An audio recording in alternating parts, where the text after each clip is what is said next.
மக்களே, I am Mohammed Safaruddin, third year MBBS student. இன்னைக்கு நம்ம யார் கூட இருக்கோம்னு பார்த்தீங்கன்னா, கவர்மெண்ட் திருப்பூர் மெடிக்கல் காலேஜில் பேத்தாலஜி டிபார்ட்மெண்ட்டோட assistant professor doctor Murali Karthik sir கூட தான் இருக்கோம். Good morning sir. குட் மார்னிங்ப்பா. Second year medicos. இப்போ நீங்கள் புதுசாக பேத்தாலஜி பார்க்குறீங்களா? பேத்தாலஜி ரொம்ப பெருசாக இருக்கிற மாதிரி இருக்கா? உங்களுக்கான டவுட்ஸ் எல்லாத்தையுமே இப்போ நம்ம சார் கிட்ட கேட்டு கிளியர் பண்ண போகிறோம். சார், இப்போ வந்து செகண்ட் இயர் ஸ்டூடெண்ட்ஸ் புதுசாக வந்திருக்காங்க சார். அவங்களுக்கு வந்து பேத்தாலஜி அந்த 2 பெரிய புக்கை பார்த்தாலே ஒரு மாதிரி தலை சுற்றிடும். இப்போ அவங்களுக்கு வந்து எந்த மாதிரிலாம் படித்தா ஹெல்ப்ஃபுல்லாக இருக்கும், எப்படிலாம் படிக்க பர்சனலாக தோன்ற அட்வைஸ் நீங்கள் கொடுங்க சார். ஃபர்ஸ்ட், பெத்தாலஜினா என்ன? Study of diseases. ஃபர்ஸ்ட் இயர்ல நீங்க ஃபுல்லாவே வந்துட்டு உங்களோட பயோகெம் பிசியாலஜில ஒரு பாடி நார்மலா எப்படி ஃபங்க்ஷன் ஆகுதுங்கிறத படிச்சு வந்திருப்பீங்க. இப்போ செகண்ட் இயர்ல பெத்தாலஜில என்டர் ஆகும்போது அந்த நார்மல் ஃபங்க்ஷன்ல இருந்து மாறுபட்டு வர்றது தான் உங்களோட டிசீசஸ். அந்த டிசீசஸ் எப்படி டெவலப் ஆகுது, அதை வந்துட்டு நீங்க எப்படி ஐடென்டிஃபை பண்றீங்க அப்படிங்கறத பத்தி எக்ஸ்பிளைன் பண்றதா உங்க பெத்தாலஜி. சார், இப்போ வந்து செகண்ட் இயர் ஸ்டூடெண்ட்ஸ்க்கு இருக்கிற பெரிய டவுட் வந்து எந்த புக்கில் படிக்கலாம். இப்போ ராபின்ஸ் இருக்கு, ராம்தாஸ் நாயக் இருக்கு, ஹர்ஷ்மோகன் இருக்கு.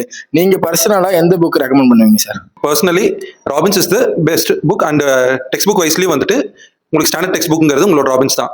Prefer Robbins. And for flow charts எப்பவுமே ராபின்ஸ்ல இருந்து மெயினா பாத்துக்குங்க. ஓகேவா?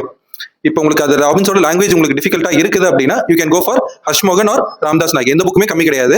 பட் உங்களுக்கு எது ஈஸியா இருக்கோ ஃபாலோ பண்ணுங்க. பட் ஃபைனல் உங்களோட flow charts and topic understand பண்ணிக்கிறதுக்கு ராபின்ஸ் ஃபாலோ பண்றது ஐடியலா இருக்கும். சார், நெக்ஸ்ட் டவுட் என்னன்னா, இப்போ வந்து பேத்தாலஜி 2 புக்கு ரொம்ப பெருசா இருக்கு சார். அதை வந்து எப்படியும் மைண்ட்ல வைக்க முடியாது. ஏதாவது ஸ்டடி டிப்ஸ் வந்து ஸ்டூடெண்ட்ஸ்க்கு? ஸ்டடி டிப்ஸ்ன்னு பாத்தீங்கன்னா, என்னோட பர்சனல் ஒப்பீனியன்னா, ஃபர்ஸ்ட் நீ புக்கை படிக்கும்போது கதை படிக்கிற மாதிரி படிச்சுக்கோ. மனப்பாடம் பண்ண ட்ரை பண்ணாதீங்க. ஃபர்ஸ்ட் கான்செப்ட் புரிஞ்சுக்கோ. நீ அடுத்த தடவை நீ ரிவிஷன் உட்காரும்போது இம்பார்ட்டன்ட் பாயிண்ட்ஸ்ங்கிறத நோட்ஸ் எடுத்து வச்சுக்கோங்க. தனியா நோட்ல இல்லைனாலும் உங்களோட ஸ்டிக்கிட் நோட்ஸ் இருக்குல்ல, ஸ்டிக்கிட் நோட்ஸ் அந்தந்த பேஜ்ல வந்து ஒட்டி வச்சுட்டு நீ இது பண்ணிக்கோ.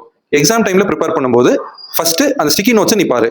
அதுக்கப்புறம் நீ வந்து மனப்பாடம் பண்ண ஆரம்பி. ஓகேவா? மனப்பாடம் இந்த சென்ஸ் நீங்க எக்ஸாம்ல அதே வேர்ட்ஸ் எழுதுங்க கிடையாது. கான்செப்ட் தெளிவா புரியுற மாதிரி எக்ஸ்பிளைன் பண்ணா போதும். ஃப்ளோ சார்ட்ஸை என்னைக்குமே மறக்காதீங்க. டியர் செகண்ட் இயர் மெடிக்கோஸ், உங்களுக்கு பேத்தாலஜில வேற ஏதாவது டவுட் இருந்துச்சுன்னா கீழே கமெண்ட் பண்ணுங்க, இல்லை எனக்கு DM பண்ணுங்க. உங்களுக்கு டேரக்டா நான் ரிப்ளை பண்றேன். இந்த மாதிரி யூஸ்ஃபுல்லான கரண்ட்டை நீங்க டெய்லியும் பார்க்கணும்னு நினைச்சீங்கன்னா இப்பவே நம்ம ஐடியா ஃபாலோ பண்ணி வச்சுக்கோங்க. அது மட்டும் இல்ல, உங்க ஃப்ரெண்ட்ஸுக்கும் ஷேர் பண்ணி விடுங்க.